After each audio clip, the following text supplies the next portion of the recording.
So you're trying to purchase a property in the Dallas-Fort Worth area of Texas, and your two main objectives, I do not know, but I'm just guessing, are number one, to find a property that you would really love, and number two, to minimize the purchase price of the property, or alternatively, to minimize the carrying costs, the mortgage costs of the property. And believe it or not, there are a couple of ways that you can expand the list of property that are available to you if you are looking for a property you really love. And number two is to minimize the price of the property that very few realtors will tell you about. So let's go. My name is Elena Garrett, and I'm a realtor in the Dallas-Fort Worth area of Texas. I am with Keller Williams Central 75.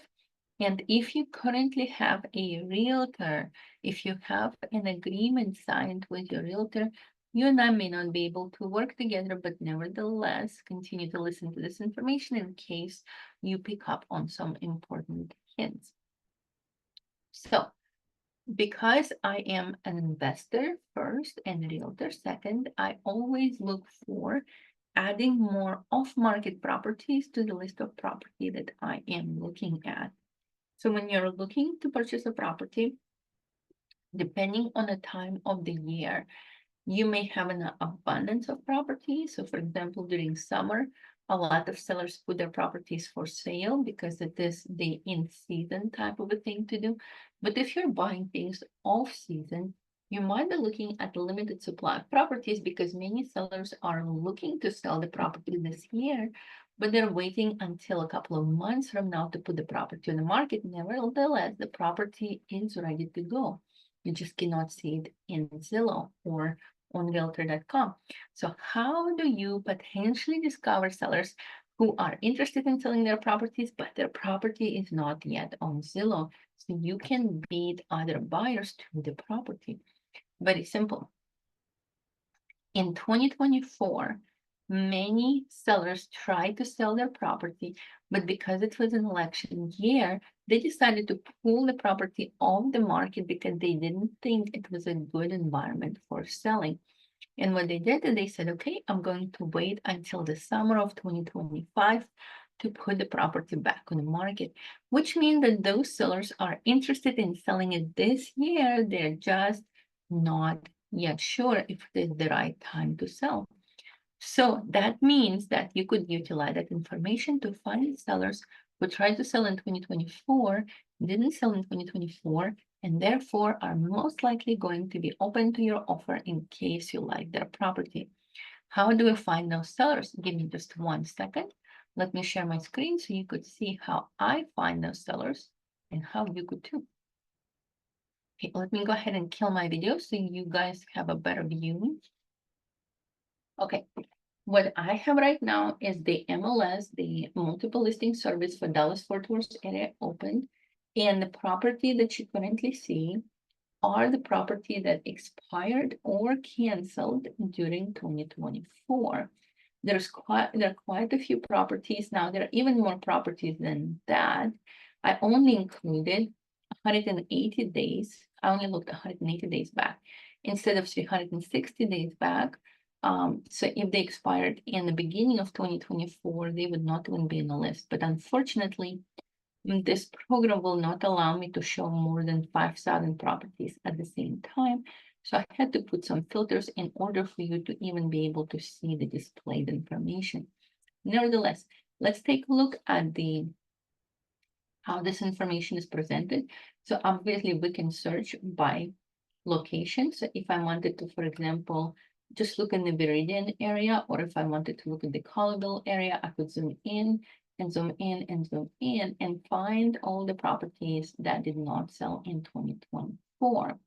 Alternatively, if I was not too concerned about the area, but I had other parameters in mind. So for example, I was concerned about the price. I only wanted to see properties under $400,000. I could see that. You can see how the number of results changed right now.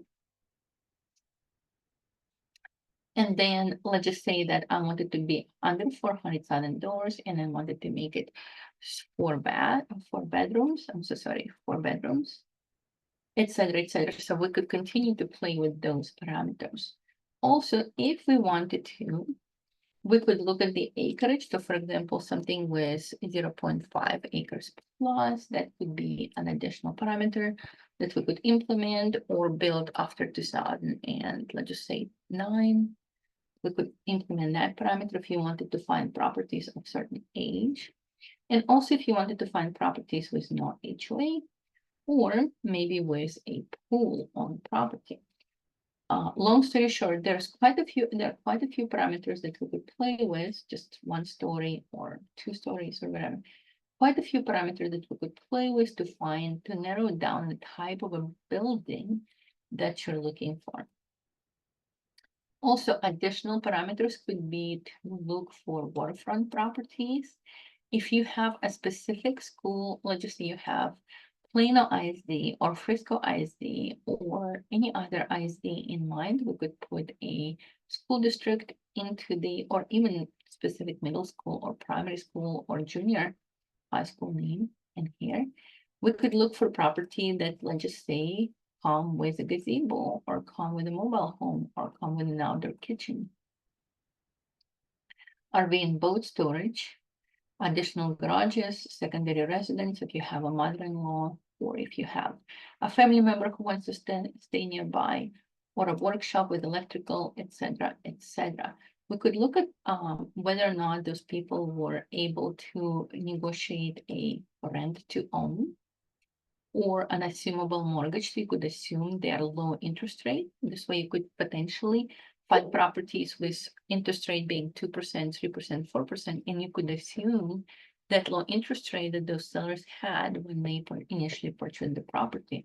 And also you could look at an additional, there are some additional fields that we could play with in case that was not specific enough for you. We could potentially go into additional criteria that we could use to narrow the property down even further.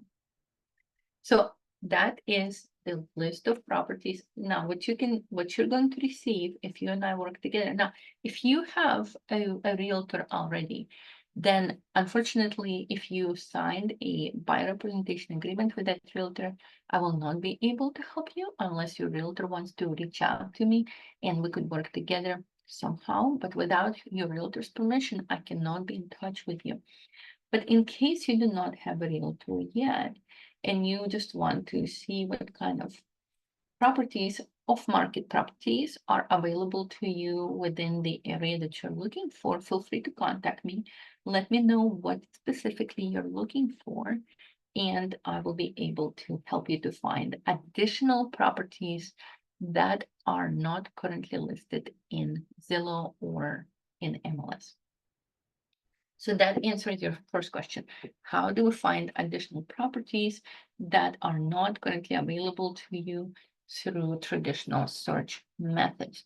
And second, and not even, I would think it's even more important, how do you minimize either the purchase price or the total cost of ownership, including your monthly payments for that property? Let me go ahead and stop sharing so we can kind of do a face-to-face real quick. So I can go over that information. Alrighty, when you are working with homes that are listed on Zillow, on Realtor.com, and overall listed in the MLS, the owner of that property has to pay 2 commissions in most cases. He has to pay his own realtor commission and a realtor commission. And depending on the price of the house, that could add anywhere between $10,000 to $50,000 in additional expenses to what the owner already has to pay when he is paying off his obligations when he's selling the property, which greatly reduces his profit from the property. If you are interested in finding people who are interested in selling and who are not currently listed in Zillow and in MLS, and who are willing to negotiate a lower purchase price with you, you could approach these off-market sellers and tell them that because they do not have a realtor representing them at this time, and you're not being represented by a realtor, they could really save a large amount of money by avoiding to pay realtor fees. Now, how would you be able to purchase the property if that was the situation? If you had an off-market property, off-market seller who was interested in selling to you and you liked his home, and now it's time to negotiate the price of the contract. You see, most sellers, especially the one who failed to sell, they didn't sell the way that they expected to. They very often come to really despise realtors. It's very sad to say, but it is true. They come to say really despise realtors and see them as aggressive, pushy, incompetent, etc. So for them, thinking about dealing with realtors again is really a kind of not a very happy thought. So when you tell the owner that you are willing to make an offer on the property and he doesn't need to have any realtors involved, that could potentially tip the scale of the purchase in your favor, even if you didn't change, even if the price was not as good for the owner, because the owner just do not want to deal with realtors again. So how could you do that?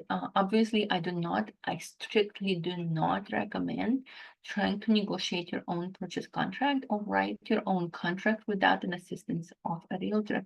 So what we could do in that case is you could agree to pay me a finder fee, and I could help you to write your contract and help you to guide you through the purchase process without necessarily full representation that you know, typically you would have if you hired a realtor for 3%. So in that case, you get the best of the both worlds. You use me to find additional property that you wouldn't be able to find otherwise.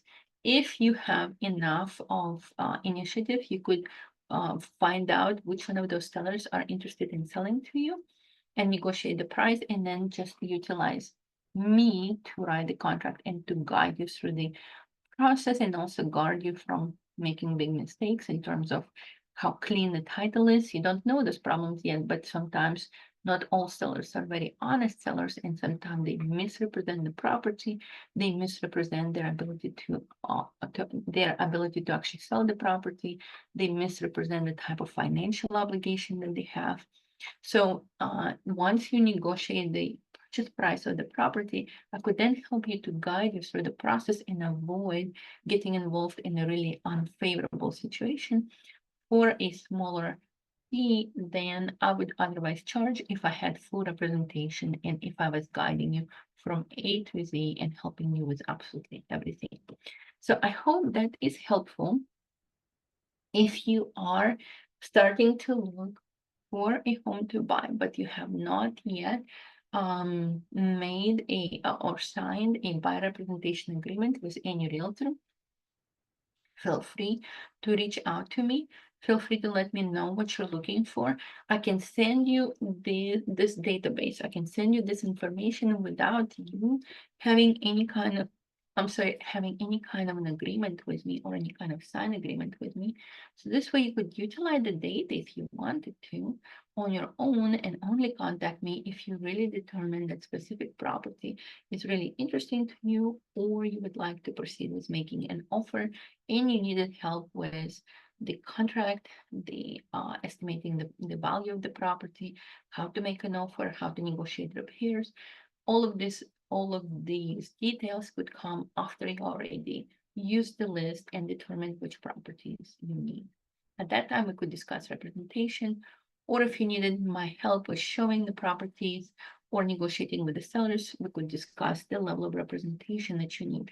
So you could get some kind of a la carte type of services without having a full-blown locked-in representation agreement. Anyhow, my name is Elena Garrett. Let me know if I did not answer some of your questions in this video. I apologize. If you have additional questions, go ahead and ask them.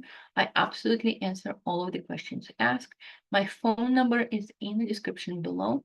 The areas that I serve are in the description below. It's mainly North Texas. I cannot do Oklahoma or I cannot do other states. I'm locked into Texas for now. And then let me know your time frame and your interests. Thank you so much, and I'll talk to you soon, and I'll see you at the next video.